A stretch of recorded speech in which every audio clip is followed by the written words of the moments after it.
Did you know that over 43% of engine failures in the United States are caused by lubrication problems, according to the Automotive Engine Rebuilders Association? That means nearly half of the engines that die in America could have survived with better oil management. Recently, GM's shocking oil-related recalls proved that even official oil advice can be dangerously wrong. Automakers are under pressure to satisfy EPA fuel economy regulations, reduce warranty costs, and advertise long service intervals so their maintenance seems cheaper than their competitors. But the results are real-world engines wearing out far faster than expected. In this video, we are diving into why OEM oil advice may not always be in your car's best interest and what you should really do to protect your engine. Stick around until the end, because the last example exposes how a manufacturer publicly denied responsibility until U.S. courts forced them to change. Let's get started. Section 1. Manufacturers care about regulations, not engine longevity.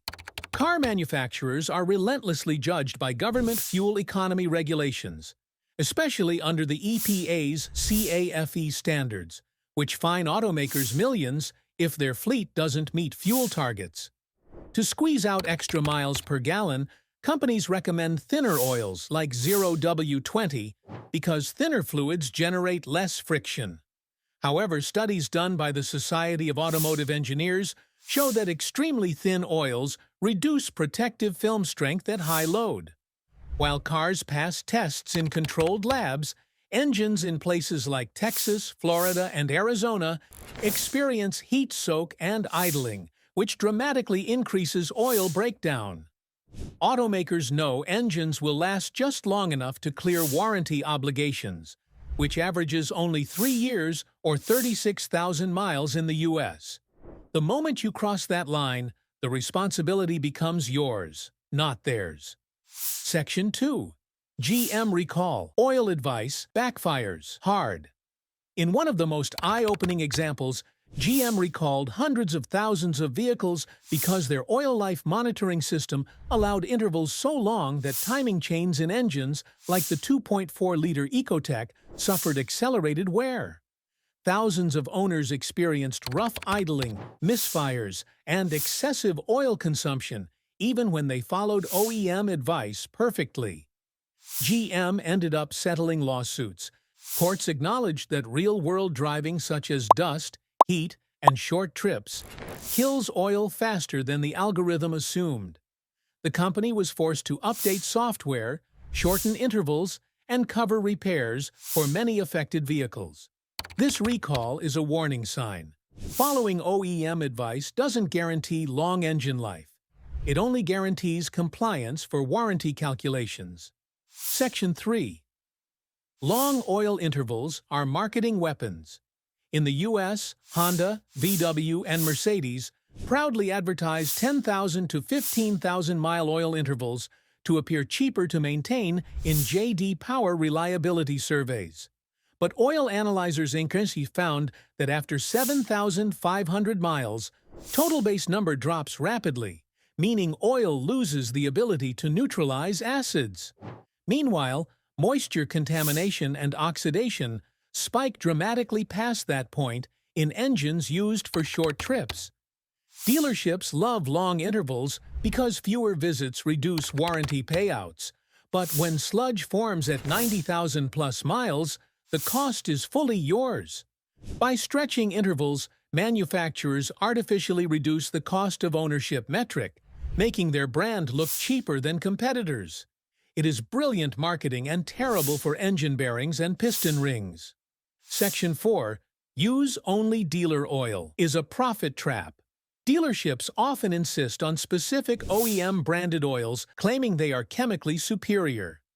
In reality, many OEM oils are white-label products blended by third-party refineries like Mobil, Shell, or Petro-Canada, yet dealerships sell them for 40 to 80% more simply because of the logo. In 2022 alone, U.S. dealerships generated over $37 billion in service department profit, according to NADA. That money doesn't come from new cars, it comes from the maintenance upsell cycle. Meanwhile, high-end synthetics from independent brands, meaning the official oil is sometimes identical to the cheaper bottle on the next shelf. You can protect your engine better by choosing high-quality oil that meets or exceeds the required standards instead of paying extra for branding. Section 5. The Real-World Heat Zone. Manufacturers hide. OEM oil advice assumes ideal engine temperatures, but real-world driving creates localized heat zones near turbochargers, exhaust runners, and catalytic converters. These hotspots can reach over 250 degrees Celsius, which can cook thinner, low-viscosity oils into carbon deposits. Over time, this creates coked oil lines, stuck piston rings, and varnish on camshafts. Yet manufacturers continued recommending thin viscosity to meet fuel goals. Your owner's manual never warns you about heat soak cycles after highway driving, when oil bakes inside galleries. By ignoring heat zones, OEM advice looks safe on paper, but fails under real torque, and your engine pays the price. Section 6. Engine wear happens after warranty. Manufacturers love to brag about reliability, but here's the part they never put in the brochure.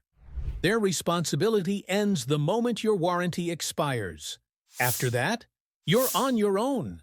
And according to real AAA repair shop data, the average major engine failure shows up right between 80,000 and 120,000 miles, perfectly timed just after most warranties end.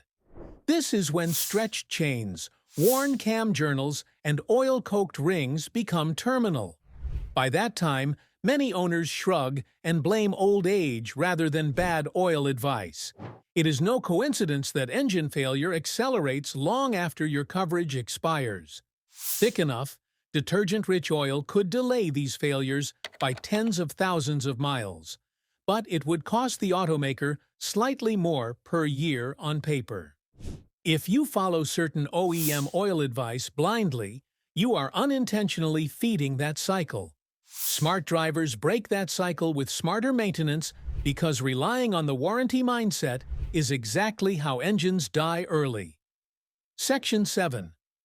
What you should do. Instead, real mechanics and oil analysts across the United States recommend reducing OEM oil intervals by up to 30%.